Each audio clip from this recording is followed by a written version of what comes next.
The company that runs both Twin River gambling casinos in Rhode Island wants to make more money by trying to attract younger gamblers. Mark Murphy is the editor of the Providence Business News. The cover story in the current edition of the newspaper touches on that and other plans that the now publicly traded company that owns the two Twin River facilities are dealing with. First of all, and I'm being half facetious, their commercials already seem to have a lot of young people gambling, but they want more. I don't know if that's the reality or not at the moment. Well, I think that's the marketing, because that's who they want.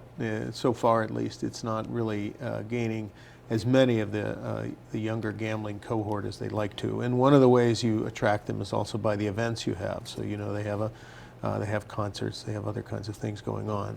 Plus, the social media app is an obvious, I would think, they hope, draw for the younger gamblers. Well, and that's the thing, the mobile gambling, which hasn't really been set up yet, but I think they and a lot of other gaming concerns across the country think of that as really the future, because, as we know, younger folks spend all of their time on their phones or other mobile devices, whatever they may be, and so they want to be able to access them wherever they are. So they don't always have to show up at Twin River, either in Tiverton or Lincoln, but they will all be able to bet.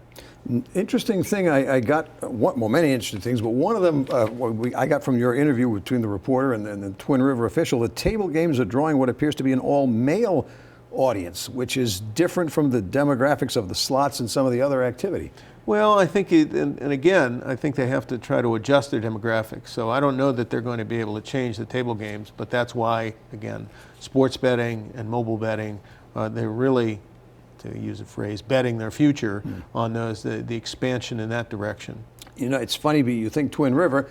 Around here, we think of the two casinos, but the corporation is much, much larger than that, with expansion plans in a lot of other places. Right. Well, if they completed an acquisition of a gaming company in Delaware, they're looking to close on the acquisition of 3 casinos in Colorado. I think that they see that growth in gaming itself is going to be relatively limited once you factor in mobile gambling and sports betting.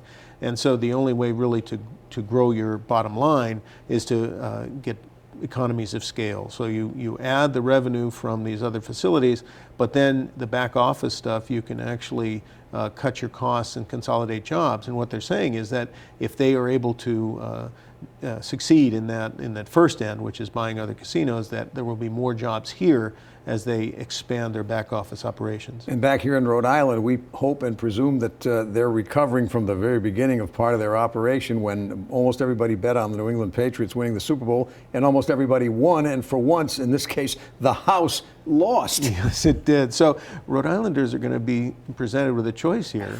It's either, it's either the state gets extra revenue or the Patriots win. They can't both happen at the same time. Right. The Patriots win. This little extra got all in the taxpayers' pockets the other way. That's right. That's right. So they're paying extra for the Patriots winning. Right. There's a lot more about this in the current edition of the Providence Business News, in print or online. And Mark Murphy, we thank you for joining us. Thank you, Frank.